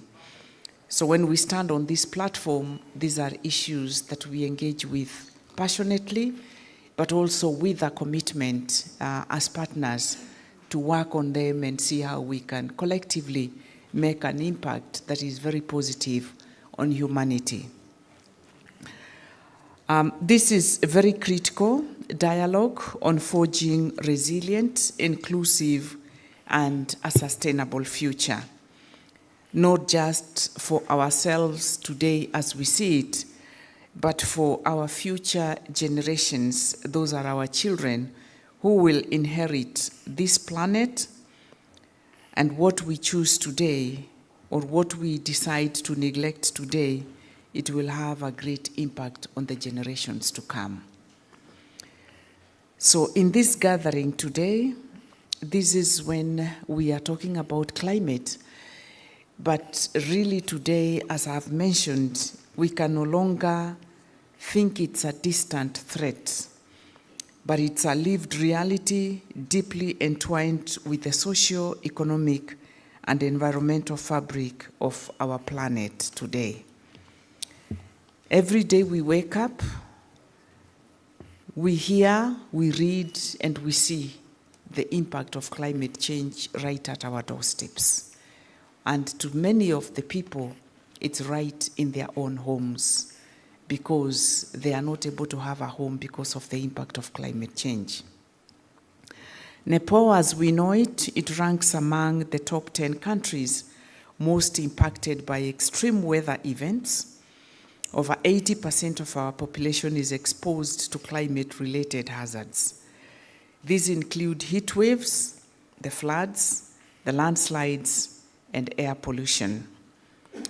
But behind these statistics, or behind this extremity that is happening, are statistics of people, of children, of women and men that are either losing their lives or losing their livelihoods or losing their homes. Children unable to attend school, they are impacted by the floods that wash away their classrooms. Families that lose their homes, they cannot access a good shelter, and families that lose their loved ones. We do know that we are impacted when it comes to sanitation. Families lose access to safe drinking water. In drought-stricken terrain and communities cut off from vital health services during natural disasters, these are daily events that they face. Let's look at it from a very realistic angle and be clear that climate change is not just about the glaciers that are melting or the erratic rainfall that we see, but it's about people that are living it every day, especially our children. They are the most vulnerable and yet least responsible for the crisis we face, and yet they are the ones who are going to carry the brunt of our actions today. Nearly half of Nepal's population is under the age of 24. That means half of our nation is already experiencing a crisis they did not cause, and it's already waiting to take on the burden for a crisis that they are not contributing to. They are breathing polluted air, drinking from contaminated sources, and growing up amid growing uncertainty. Last year alone, which is the most recent past, floods and landslides claimed 249 lives, 60 of them children. Tens of thousands of homes were destroyed, and critical infrastructure, including schools, health facilities, and water systems, were damaged, disrupting access to education, health care, and safe water. So this is not just a developmental challenge, it's a crisis of rights, equity, and justice. We cannot therefore afford business as usual.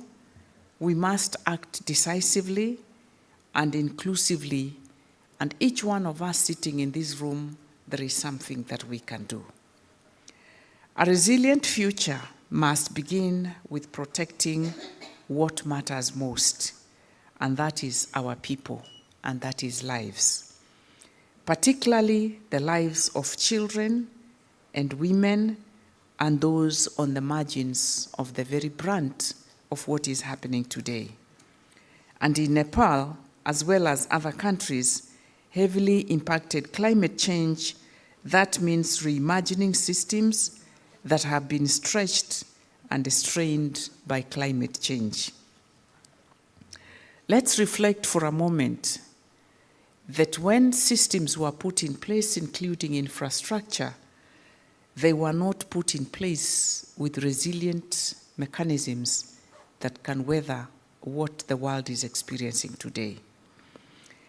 And in that regard, let me highlight two key areas where we must focus our collective action. First, we must invest in climate-resilient and shock-proof social services. When disasters strike, the first to suffer are the most vulnerable. But strong, inclusive systems built to withstand the shocks can be a lifeline for these communities. Let's start with water and sanitation, which is critical for a healthy population, and water in itself is life. Especially in a climate uncertain world.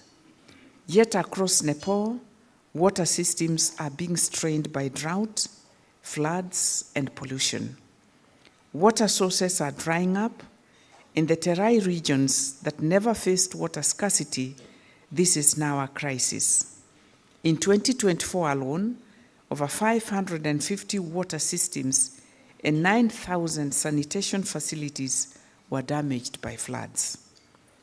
We must therefore urgently scale up climate-resilient water, sanitation, and hygiene infrastructure, especially in schools, hospitals, and in other institutions, as well as hygiene programs that empower communities, families, children to protect their health. The same urgency applies to healthcare. Facilities must be equipped to function during disasters, with backup solar power systems, functioning water and sanitation facilities, and safe waste disposal. The infrastructure has to be strengthened to weather the extremities that are being faced today so that the health facilities can continue providing services during these critical moments. Frontline healthcare workers must be trained to respond to health issues related to a changing climate, from heat strokes to increasing cases of dengue fever, cholera, and respiratory infections. Education too must be made shock-proof. Every school must be a safe space during these extremities, even when a natural disaster strikes. We have experienced that children learning is paused every time an emergency hits. This adds to loss of learning and it impacts negatively on the knowledge of children.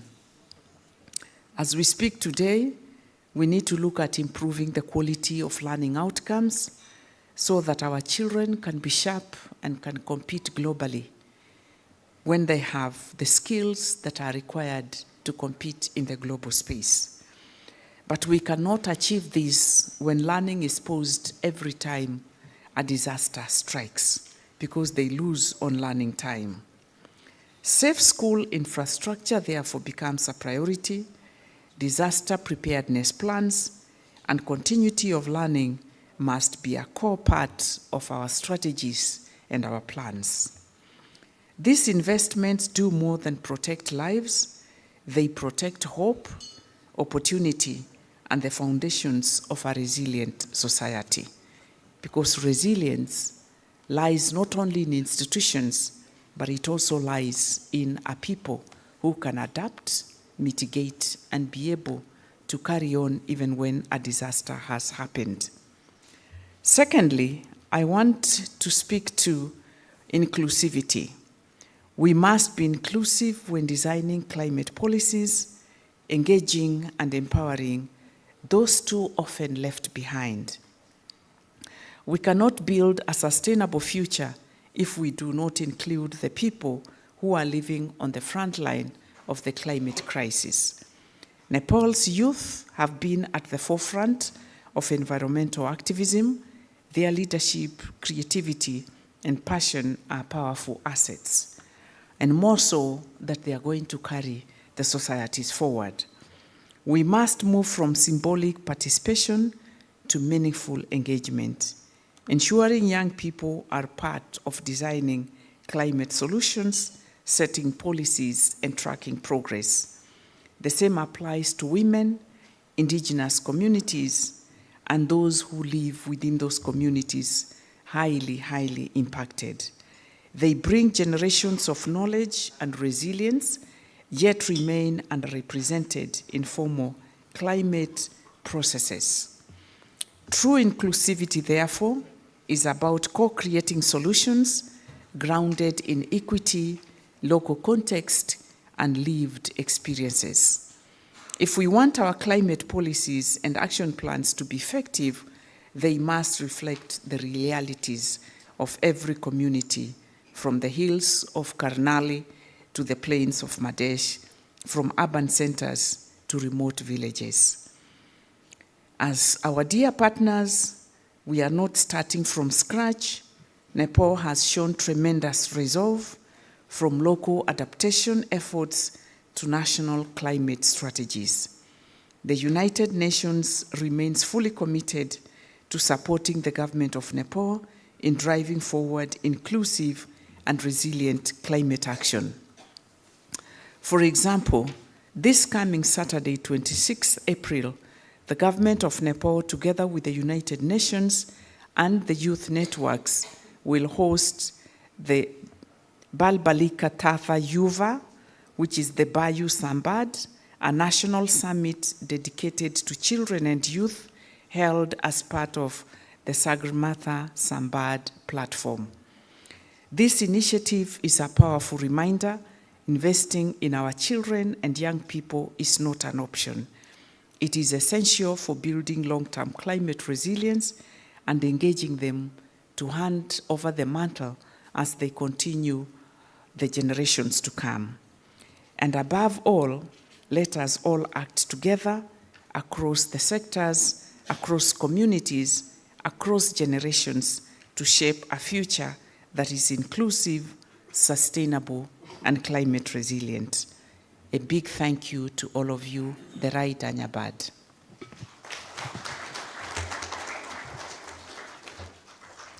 Thank you, Ms. Alice, for your wonderful remarks. Now, I would like to request our chief guest, Dr. Yubaraj Khatiwada, Economic and Development Advisor to the Prime Minister of Nepal, to deliver his remarks.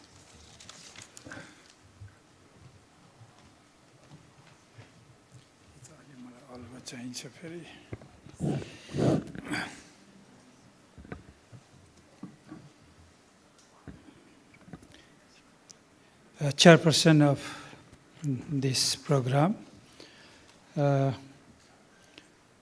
UNICEF representative and RCAI, Chandani Joshi ji, eminent personality and social policy advocacy, Shikha, excellencies, distinguished colleagues, ladies and gentlemen. Very pleased to be with you this morning and still morning. I have been attending your program for the first time, and I can see a very impressive audience. As the keynote speaker has very comprehensively explained about the inclusive and resilient development process, including discourse on the gender dimension of it, and the UNICEF RR talking and expanding on that, including the climate resilience. So I think what I am left with to talk. So let me theorize the whole concept of inclusivity and resilience. Why are we talking inclusive development? Because the conventional models of development, which were basically driven by economic growth, in Chandani Joshi's word, in the national accounting, which is not perfectly done, at least by gender perspective, that those kind of development measured by economic growth didn't serve people. People were left behind. Inequality was rising. Market didn't do justice. And actually, growth was not so benign to everybody, and that's why Mabul Haq came into picture. That's why the era of human development began, and the very pundits of the, I would say, Bretton Woods, that's the World Bank and IMF, started talking also about sustainable development. And the human development reports started to become the kind of advocacy document to make development policies inclusive and make development more inclusive. and also democratic governance. That was at the heart of the whole thing. We should not forget that every development has a political dimension, and that talks about a deeper democracy where people not only have the right to eat or do jobs, but also have the right, the freedom of speech and their opinions and voices. So voices came as an integral part of inclusivity. Now, what we started doing is that we have a very token representation of some section of the society, sometimes women, sometimes one social group, sometimes the marginalized community, and sometimes people with different abilities to be included in the policy discourse, to be included in the operations of development, and partly to be included in benefit sharing. But that was very tokenist, oftentimes is still the case. And Your Excellency, you rightly pointed out, is very symbolic. A symbolic kind of inclusivity doesn't serve the kind of equality we are thinking, gender equality. It could be the case of women in Nepal, but not necessarily every time women. There are cases where men are behind women in several countries. I have also worked with those countries. So, now, the case is built by the UN system, and my colleagues working in UNDP while I was also working there, is that investing in women is a true investment that has a good rate of return. And that has an economic sense. It's not only a social issue, it's an economic issue and it's a development issue. This is how it evolved over time. And Nepal being at the epicenter of conflict for almost a decade, we have learned that there are grievances on the conventional types of development because it could not deliver development equally. It could not include all the people in the development process, nor in the benefit sharing of the whole thing. So when we are talking shared prosperity, and when we say leave no one behind, as the SDGs talk about, we thought we should be doing something more than simply being tokenist. So Nepal's constitution, when it was promulgated in 2015, we said we have to be inclusive in several grounds. We should take care of the children, of course. When UNICEF colleague is here, I must talk about children and women and water. But beyond to that, that includes disability as well. I don't forget that also. But we should not be forgetting other kinds of exclusion. They are very, I could say, very obvious in our society. The social inclusion by caste and ethnicity. I give one example. When Nepal's poverty was almost half in 2 decades, at least, also with changing definition. If it was the old definition, it could have been much more. But look at the poverty of some of the caste and ethnic groups. It's not budging, it's not coming down around 40, 41, 42, 43%. Last year, Nepal's absolute poverty was 20.3%, and the poverty rate for the Dalit community was almost double or more than double that in the year 2023. That's the same case with Muslims and other minority classes. Now, look at the geographical dimension of inclusion and exclusion. Recently, the National Statistics Office has done a study. The data is not published yet. But based on the small area estimation, I could see that poverty, absolute poverty, in some of the local governance units, we call it palikas, is in and around 1%, below 2%. Whereas in some of the palikas, it is as high as 78%. It's not exclusion by gender. It's not exclusion by caste or ethnicity or anything. It's exclusion by geography because there is no connectivity. And the exclusion starts from differential initial condition of development. You have differentiated initial condition of your development. You are born in a poor family, you don't have better education, you don't grow better, you don't have human capital developed, you don't have productivity, and the cycle goes towards regeneration of poverty.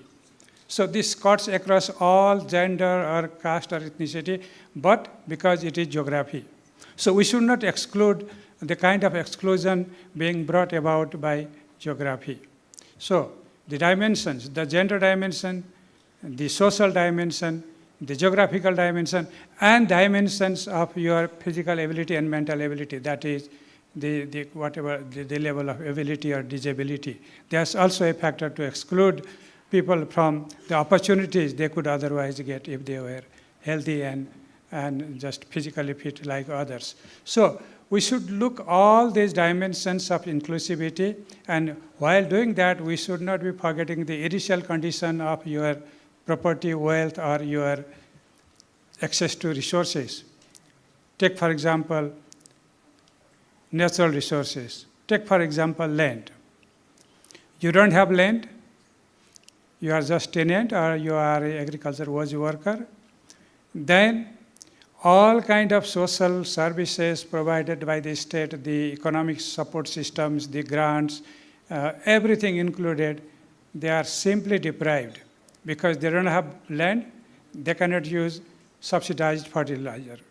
They don't have land to just grow their cattle, they cannot use any kind of grant supposed to be given to livestock growers. The story goes and goes and goes. So if you have a differential condition by your income or wealth, you tend to be excluded from the development process. So that's the reason why we are talking inclusive development that is really meaningful. I just quote your word, the meaningful inclusivity. Now, who does it? Who ensures inclusivity? Is it the state or the market? That's a fundamental question. We have seen market doesn't always deliver equality. Market doesn't even deliver equity. Market doesn't always do justice. Market is not always rational. It works, but oftentimes it fails. That's why we have seen many financial crises, economic crises, where the case of resilience to marginal people, women, children was very prominent. And in those kind of crises, what we see is that there should be a state mechanism to protect the very vulnerable section of the society, vulnerable gender or the area of the country, to make them resilient to those shocks and crises. Nepal has faced several kind of shocks and crises in the past. We had to withstand, I think, a resilience, the kind of thing, resilience could also be interpreted with the word withstand, as you are speaking. We have withstood the kind of shocks coming from blockade, coming from earthquake, the shocks coming from the pandemic like COVID, and now a bigger shock coming from climate change. So our resilience doesn't only limit to coping the climate change-related issues. It doesn't even limit to the kind of other disaster-related issues like earthquakes or floods.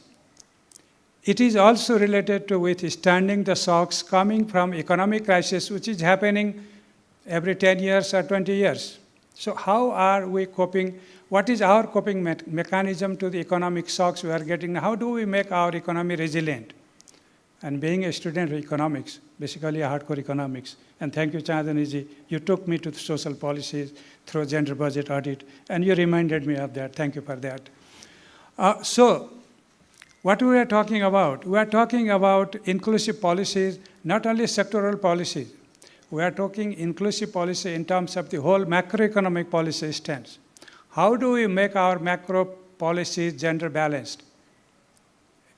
How do we make our development policies to include all deprived sections of the society to the mainstream of development? I had a paper sometimes back, maybe almost a decade back, on gender responsive macroeconomic policies, and that was presented in a World Bank seminar. And there I said that macroeconomic policy makers are almost gender blind, and that could be even myself had I not started working on that about 25 years before. So let's not think that these economic policies are neutral in terms of gender. They are biased. They are oftentimes biased, but unknowingly they happen to be biased. It could be monetary policy, it could be credit policy, it could be any kind of fiscal policy, taxation or expenditure policy, and that could be any other, including trade policy or labor policy. I cite one example from production credit to rural women, which you initiated, and I was in the central bank carrying that project. Basically, women don't have anything to pledge as collateral. And a collateral-based lending practice, you don't have anything to pledge. You are not trusted for much. So we started with collateral-free lending practices, a little bit of money, and that developed also entrepreneurship, and women started engaging in economic activity, and that could be measured. It's not like any other domestic work, which is still not perfectly measured. We have tried several attempts made to include domestic work in the national accounting, not still a perfect job. But coming back to the kind of credit policy where in my tenure as finance minister, I say up to 1.5 million rupees could be granted to women entrepreneurs as a collateral-free loan. That's somehow been stopped by the previous government. Let's see how we can resume that in the coming years. So there are issues related to economic policy. I don't want to delve into detail into the gender dimension of economic policies, but I want to come back to the issue of the market versus state to deliver inclusive and resilient development. First, market is very rude in terms so much as environment and climate change issues is concerned. It's very rude. It simply tries to externalize the whole kind of cost to the environment and oftentimes to the climate. That's where the public interventions is much more needed. So it's a judicial balance between the state and the market that we can address the issue of resilient and inclusive development. Market oftentimes allocates resources very efficiently. That's good, but it's not always the case. As I said, the whole economic crisis, right from the stock market crisis of 1987 to 1997 to 2007 to recent crisis, they all emanate from some kind of manipulation in the market where markets have not perfectly functioned, and governments and public sector has jumped into the market to rationalize it. So it's both the role of the state and the market to balance, to fine-tune them. And that, a debate that does this kind of inclusive policy necessarily compromise efficiency that market could otherwise better allocate? That's a fundamental question. Is there a trade-off between inclusion and efficiency? I used to also think sometimes back that, well, if you are too much talking about inclusion, we might compromise the efficient allocation of resources, and that might compromise productivity and several things. But over time, my own learning and my own study, it has asked me to rethink about my prophecy that perhaps it's not the case. They can be complementary. If you have inclusive participation, better resource allocation, better enthusiasm, better incentive to work, all participate in the development or output generation process. They all attempted to sharing the benefit, so you have greater motivation to work. Everybody getting its own share of contribution. Perhaps this is how it promotes growth and efficiency as well. So it's not necessary that inclusion and efficiency are having trade-off. We can make them complementary. That's the point. Second, when you have the state doing all kind of works that can make development process inclusive, It's not that you should do every micromanagement. You leave the market to work in some of the fundamental areas, but still if some people are excluded from the market mechanism, if they are excluded from benefiting the development process, then you stepped in the form of social protection. That's why we have initiated the process of life cycle social protection, giving protection from pre-birth to the end of your life in different kinds of social interventions, subsidies, cash transfers, whatever. So, having said that, I would suggest that engage everybody in the production process, make the benefit share very rationally and in a justified way. But still, if somebody is left out of the whole process, then the state just step in and protect the population, the section of the society which still remains vulnerable. So, your market-based intervention, social protection, and the kind of efficiency not compromised by the introduction of inclusion is the best way of dealing with the current development challenges. A couple of things I would like also to share with you is the Sustainable Development Agenda, which is a very comprehensive agenda to address all these things, the issue of inclusivity, resilience, and rapid development. Ending poverty is not possible without having a reasonable growth. So that means being resilient itself is not enough. You have also to keep growing, perhaps growing faster. Because we have seen in our country that if you grow fast, you can address poverty faster and you can make poverty zero by 2030. Unless we grow faster, that's not possible. We have been resilient. We have withstood. We have been able to withstand earthquake. We have been able to withstand blockades. We have been able to withstand pandemic. But the growth is 4-5%.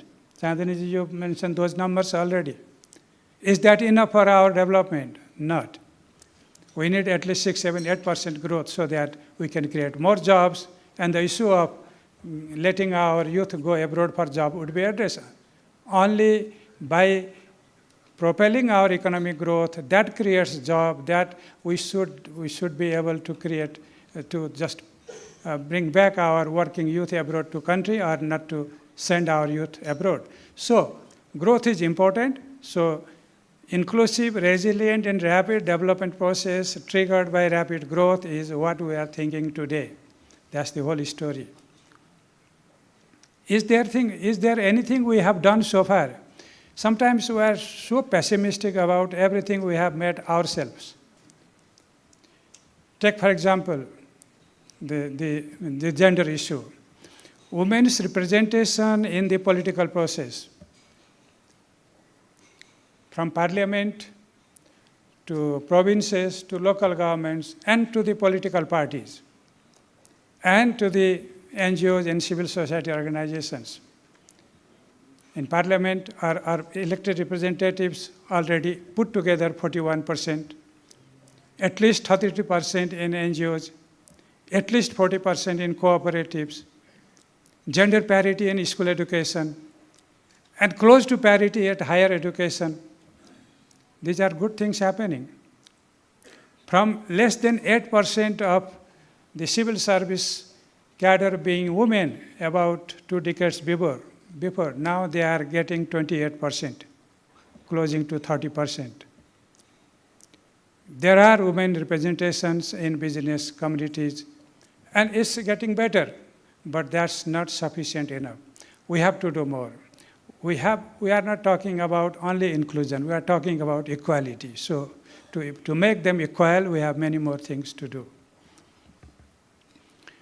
Similarly, the state has taken responsibility of taking care of children in terms of child grants, in terms of nutrition, in terms of preschool education and also school education, and skilling and reskilling them in terms of integrating in the labor market. We know jobs are not enough today, but the efforts are on and on. The local governments and provincial governments are doing a lot more in social protection issues. And insurance schemes are doing better to just manage risk. The risk associated with your health, risk associated with your physical asset, and risk associated with your business. So this risk financing is also getting momentum, and perhaps best way to address those kind of disasters and the kind of shocks we often get in the country is through financing, bringing a financing mechanism of risk, which our development partners are working with us to see that at such a situation, states should not be solely bearing the burden of everything. There should be a burden sharing mechanism through risk financing mechanism, also including the institutions of the market. So this is how we have been thinking about bringing resilience to the economy, but the fundamental issue is livelihood.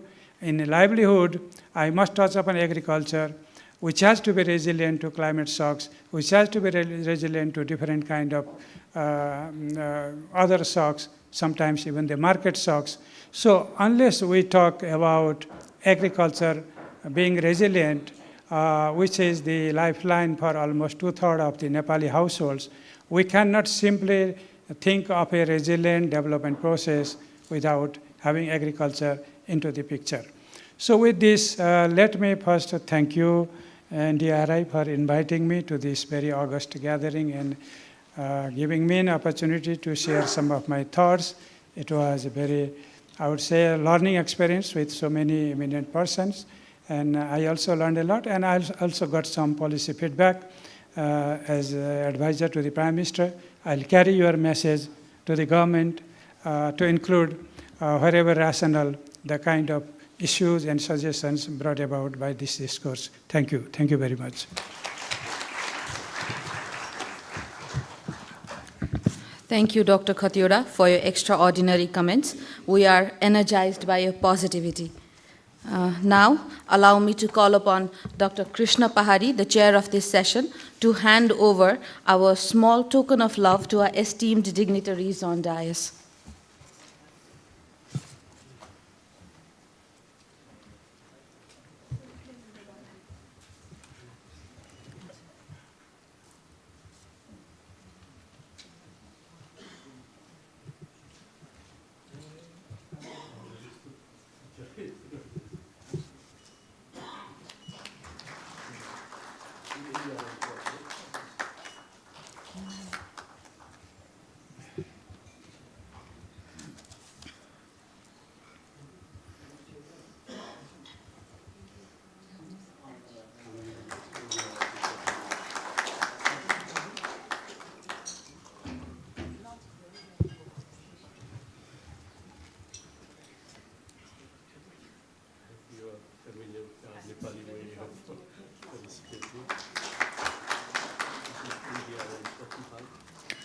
Thank you, Dr. Pahari. Now we have come to the end of our inaugural session. I would like to request Dr. Krishna Pahari, chair of this session, for his closing remarks.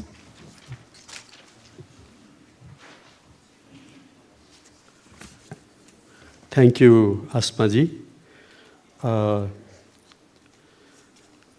Respected Chief Guest, Dr. Yuvraj Khatiwada, esteemed keynote speaker, Ms. Chandni Joshi, special guest, Alice Akumba, UNICEF representative and UN resident coordinator AI, Your Excellency Ambassador of Pakistan, and other members of the diplomatic community, development partners, government representatives from different government institutions, academia, think tanks, civil society, media, and fellow colleagues from NDRI. We are extremely delighted and thankful to you all in your valuable participation in this 5th annual lecture of NDRI. Such lecture organized on the occasion of NDRI's annual day.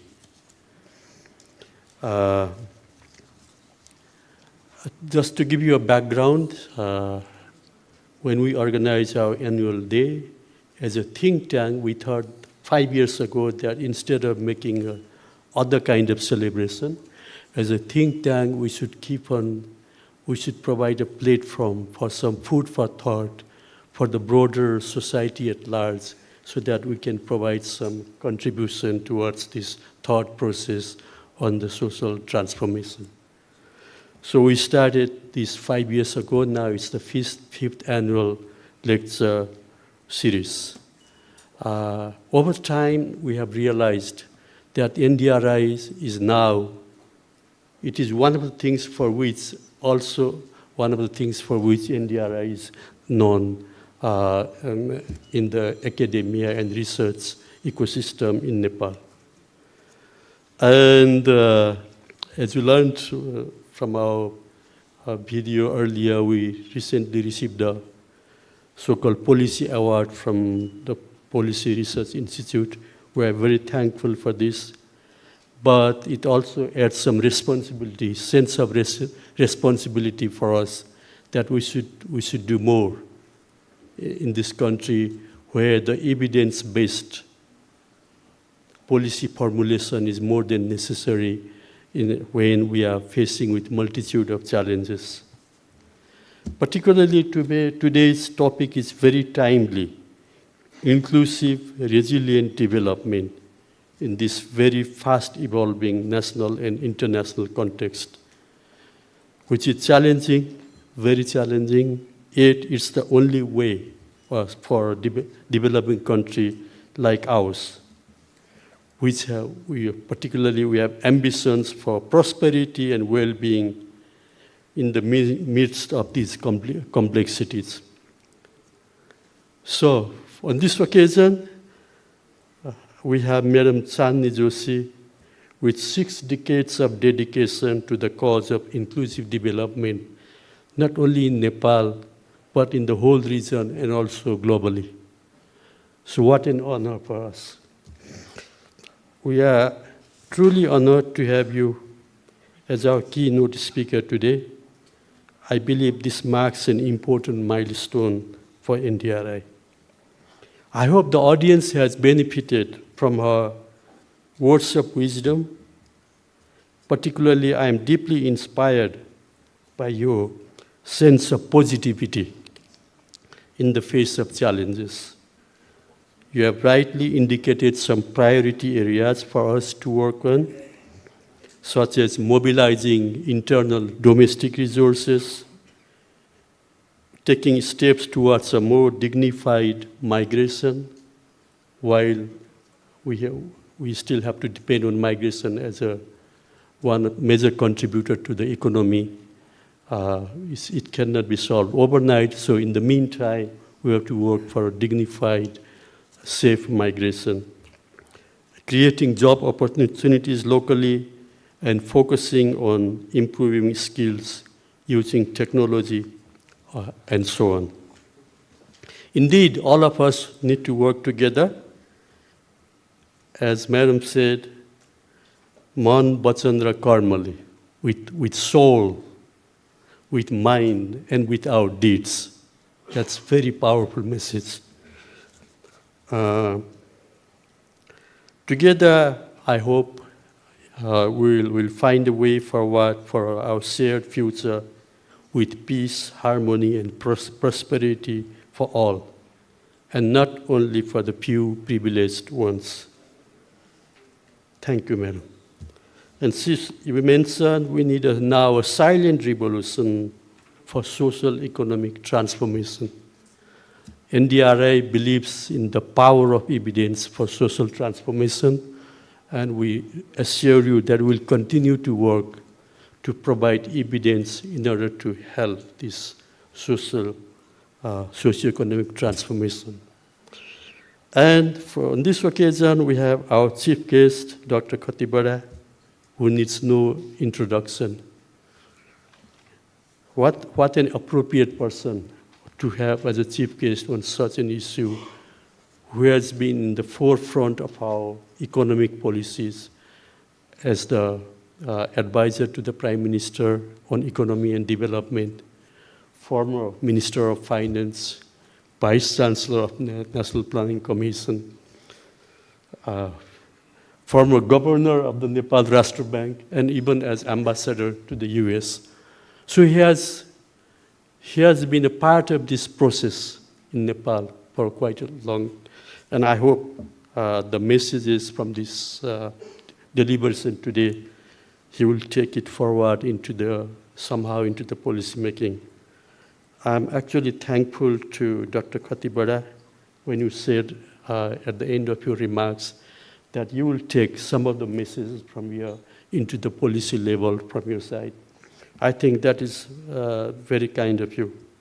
As you rightly mentioned, even though you are economist by trade, by profession, by training, it was very touching to hear from you that growth in terms of GDP alone is not sufficient. We have to ensure, we need growth, but we have to ensure inclusivity in the true sense of it. So thank you very much for your very thoughtful remarks and being present today. And our special guest, Ms. Alice, you talked about collective action. That's very touching.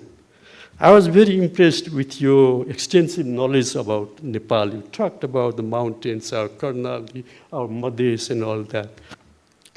That means you are actually deeply engaged. Even though being from Kenya, you are so much attached to this country on how, as a UN representative, you can contribute to the development of this country. That's the collective action. It's a small world, it's a small global village. Things we do here also affect elsewhere and vice versa.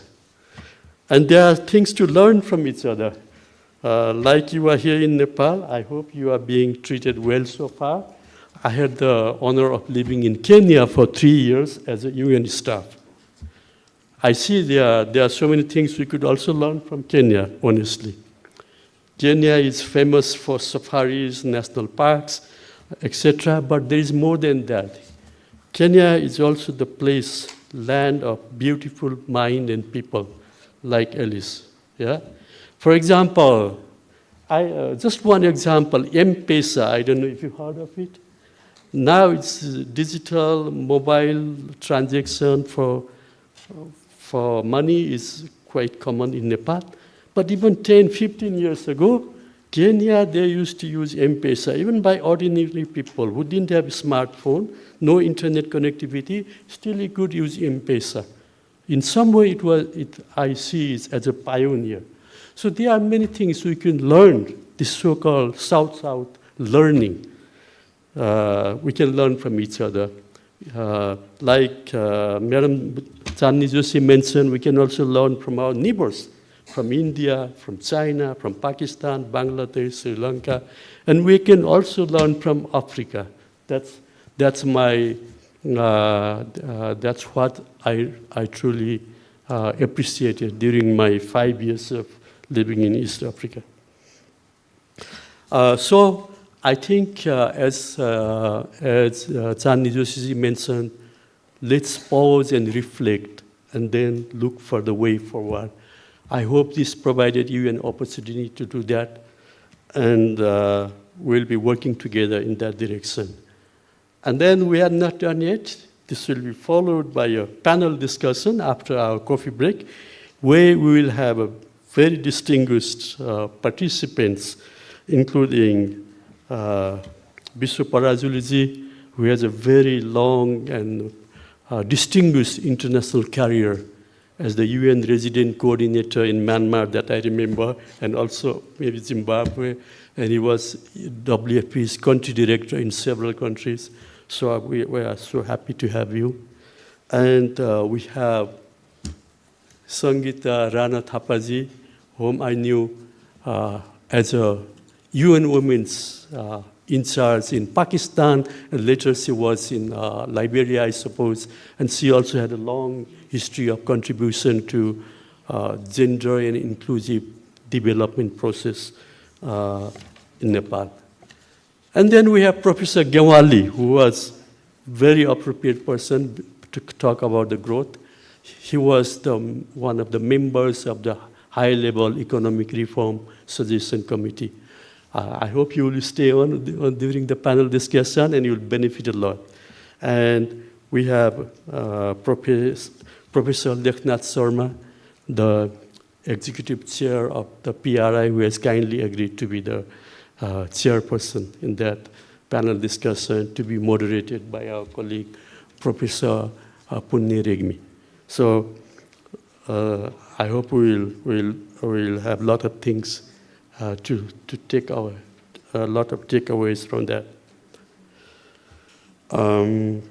As one of the recognized premier think tanks in Nepal, we'd like to work together with other research institutions, academia, government institutions, and development partners in order to support evidence-based policies and programs in the country and the region. And such annual lecture, which is organized once in a year, I would tell you it's done with our sheer zeal of contributing something to the society. It's not attached to any donor funding. I think we should think of something that we can do ourselves. It's not a big thing, but I hope even though it's a small, humble contribution to this country's evidence-based policy thought process, we are very pleased for your participation and support as we continue organizing such events. We are really honored to have such an enriching list of participation from various stakeholders from all across the society. This year, I would say we have also, maybe the title of the lecture also inspired her. We have also added one brick on our inclusivity angle. You may see we are using sign language, and we have also colleagues representing differently abled organizations.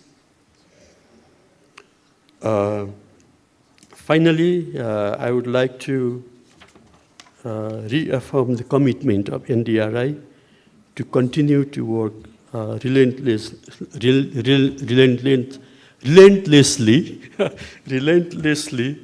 towards inclusive, resilient, prosperous future for Nepal and the humanity at large, with our work on providing evidence to shape policies that leads us to that direction. For that matter, we really like to work with the government and the development partners. We look forward to working together with you. Thank you very much. Maybe you have some announcement. Thank you.